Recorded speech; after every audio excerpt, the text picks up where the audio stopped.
ಹುಬ್ಬಳ್ಳಿಯ ಫ್ಲೈಓವರ್ ಕಾಮಗಾರಿ ವಿಳಂಬಕ್ಕೆ ಗಡ್ಕರಿ ಕಿರಿ.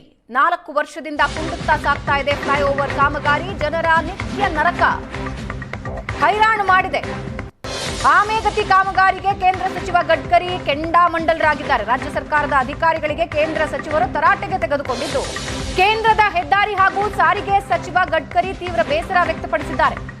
ಕೇಂದ್ರ ಸಚಿವ ಜೋಶಿ ಮನವಿ ಮೇರೆಗೆ ಅನುದಾನ ನೀಡಿದ್ದೀನಿ, ಕಾಮಗಾರಿ ಬಗ್ಗೆ ರಾಜ್ಯ ಸರ್ಕಾರ ಯಾಕಿಷ್ಟು ನಿರ್ಲಕ್ಷ್ಯ ಮಾಡ್ತಾ ಇದೆ, ಪಿಡಬ್ಲ್ಯೂಡಿ ಇಲಾಖೆ ಏನು ಕ್ರಮ ಕೈಗೊಂಡಿದೆ ಉತ್ತರಿಸಿ ಅಂತ ಗಡ್ಕರಿ ಲೋಕೋಪಯೋಗಿ ಸೆಕ್ರೆಟರಿ ಜಿಲ್ಲಾಧಿಕಾರಿಗೆ ತೀವ್ರ ತರಾಟೆಗೆ ತಗೊಂಡಿದ್ದಾರೆ.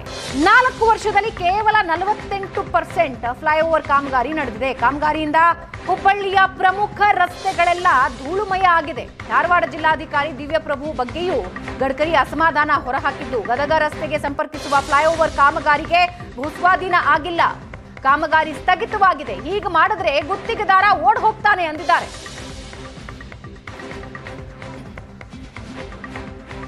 ಕರ್ನಾಟಕ ಭಾಗದಲ್ಲಿ ಅದರಲ್ಲೂ ವಿಶೇಷವಾಗಿ ವಾಣಿಜ್ಯ ನಗರಿ ಹುಬ್ಬಳ್ಳಿಗೆ ಫ್ಲೈಓವರ್ ಬಂದಾಗ ಜನ ಖುಷಿ ಪಟ್ಟಿದ್ರು. ಉತ್ತರ ಕರ್ನಾಟಕದ ನಗರಗಳಲ್ಲೂ ಕೂಡ ಈ ರೀತಿ ಫ್ಲೈಓವರ್ಗಳಾಗ್ತದೆ, ವಾಹನ ಸಂಚಾರಕ್ಕೆ ಅನುಕೂಲ ಆಗ್ತದೆ, ಸುಗಮ ಸಂಚಾರ ಆಗ್ತದೆ ಅಂತೇಳಿ ಜನ ಭಾವಿಸಿದ್ರು. ಆದರೆ ಕಳೆದ 4 ವರ್ಷಗಳಿಂದ ಆಮೆಗತಿಯಲ್ಲಿ ಹುಬ್ಬಳ್ಳಿಯ ಫ್ಲೈಓವರ್ ಕಾಮಗಾರಿ ನಡೀತಾ ಇದೆ.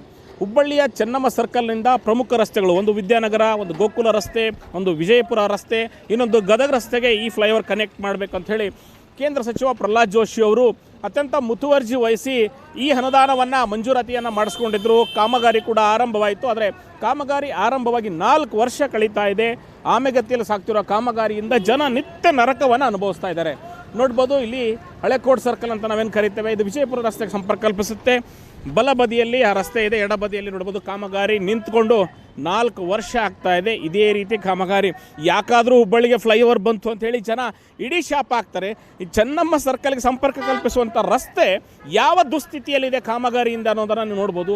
ಧೂಳಿದೆ, ಕೆಸರಿದೆ, ಕಾಮಗಾರಿ ಹರೆಬರಿಯಾಗಿ ನಿಂತಿದೆ. ಇದೇ ವಿಚಾರವಾಗಿ ಕೇಂದ್ರ ಸಚಿವ ನಿತಿನ್ ಗಡ್ಕರಿ ಅವರು ನಿನ್ನೆ ಒಂದು ಸಭೆಯನ್ನು ಕೂಡ ನಡೆಸಿದ್ರು. ವಿಡಿಯೋ ಕಾನ್ಫರೆನ್ಸ್ ಮೂಲಕ ಅಧಿಕಾರಿಗಳನ್ನು ತರಾಟೆಗೆ ತೆಗೆದುಕೊಂಡಿದ್ದಾರೆ. ಫ್ಲೈಓವರ್ ಕಾಮಗಾರಿ ಆರಂಭಗೊಂಡು 4 ವರ್ಷ ಆದರೂ ಚೆನ್ನಮ್ಮ ಸರ್ಕಲ್ನಿಂದ ಹಿಡಿದು ಗದಗ ರಸ್ತೆಗೆ ಸಂಪರ್ಕ ಕಲ್ಪಿಸುವಂಥ ಏನು ರಸ್ತೆ ಮಾಡಬೇಕಾಗಿದೆ, ಅಲ್ಲಿ ಇನ್ನು ಭೂ ಸ್ವಾಧೀನ ಆಗಿಲ್ಲ ಅನ್ನುವಂಥದ್ದು. ಕೇವಲ ಒಂದು 7 ಮನೆಗಳಿದೆ, ಒಂದು 3 ಕಚೇರಿಗಳಿದೆ. ಆ ಸ್ವಾಧೀನ ಪಡಿಸ್ಕೊಂಡು ಅವರಿಗೆ ಪರಿಹಾರ ಕೊಟ್ಟ ಕಾಮಗಾರಿ ಆರಂಭ ಮಾಡಬೇಕಾಗಿತ್ತು. ಕಾಮಗಾರಿ ಆರಂಭ ಆಗಿಲ್ಲ. 108 ವಿಘ್ನ. ಆರಂಭದಿಂದಲೂ ಆರಂಭದಲ್ಲಿ ಫ್ಲೈಓವರ್ ಸ್ಟ್ರಕ್ಚರ್ ಡಿಸೈನನ್ನೇ ಚೇಂಜ್ ಮಾಡಿದ್ರು. ನಂತರ ದಿನಗಳಲ್ಲಿ ಕಾಮಗಾರಿ ವಿಳಂಬ ಆಯಿತು. ಸಾಕಷ್ಟು ಅಡಚಣೆಗಳಿಂದಾಗಿ ಯಾವ ರೀತಿ ಕಾಮಗಾರಿ ಕುಂಟುತ್ತಾ ಸಾಗಿದೆ ಅನ್ನೋದು ನೋಡ್ತಾ ಇದ್ದೀವಿ. ನಿಮಗೆ ಇನ್ನೊಂದು ವಿಷಯ ಹೇಳಬೇಕು. ನಿನ್ನೆ ನಿತಿನ್ ಗಡ್ಕರಿ ಅವರು ರಾಜ್ಯ ಸರ್ಕಾರವನ್ನು ಜಿಲ್ಲಾಧಿಕಾರಿಗಳಿಗೆ 1 ತಿಂಗಳು ಗಡುವನ್ನು ಕೊಟ್ಟಿದ್ದಾರೆ. ಅಷ್ಟೇ ಅಲ್ಲ, ಏನಂತ ಹೇಳಿದ್ರೆ PWD ಸೆಕ್ರೆಟರಿ ಸೆಲ್ವರಾಜ್ ಅವರು ಕೂಡ ಭಾಳ ಖಡಕ್ಕಾಗಿ ಹೇಳಿದ್ರು, ಕೇಂದ್ರ ಸಚಿವರು ಕೇಳಿದ ಕಾರಣಕ್ಕಾಗಿ ನಾನು ಅನುದಾನವನ್ನು ಕೊಟ್ಟಿದ್ದೇನೆ, ರಾಜ್ಯ ಸರ್ಕಾರಕ್ಕೆ ಭೂಮಿ ಸ್ವಾಧೀನ ಮಾಡಿಸಿಕೊಂಡು ಕಾಮಗಾರಿ ಆರಂಭಿಸಲಿಕ್ಕೆ ಯಾವ ತೊಂದರೆ ಅನ್ನುವಂಥ ಪ್ರಶ್ನೆಯನ್ನು ಮಾಡಿದ್ರು. ಅಧಿಕಾರಿಗಳು ಗಡುವಿನ ಮೇಲೆ ಗಡುವನ್ನು ಕೇಳ್ತಾ ಇದ್ರು. ಆದರೆ ಅಂತಿಮವಾಗಿ ಕೇಂದ್ರದ ಸಾರಿಗೆ ಮತ್ತು ಹೆದ್ದಾರಿ ಸಚಿವರಾದಂಥ ನಿತಿನ್ ಗಡ್ಕರಿ ಅವರು ಖಡಕ್ಕಾದಂಥ ಸೂಚನೆ ಕೊಟ್ಟಿದ್ದಾರೆ.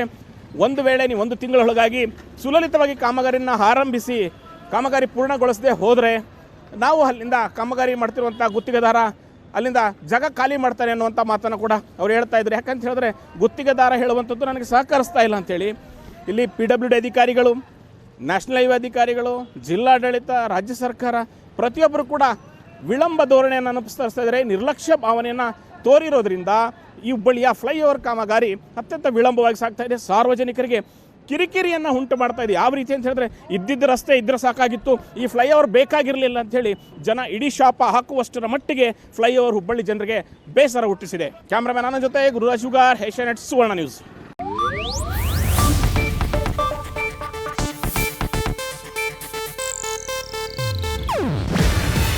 ಇದು ಏಷ್ಯಾನೆಟ್ ನ್ಯೂಸ್ ನೆಟ್ವರ್ಕ್ ಪ್ರಸ್ತುತಿ. ನೀವು ನೋಡ್ತಿದ್ದೀರಾ ಏಷ್ಯಾನೆಟ್ ಸುವರ್ಣ ನ್ಯೂಸ್.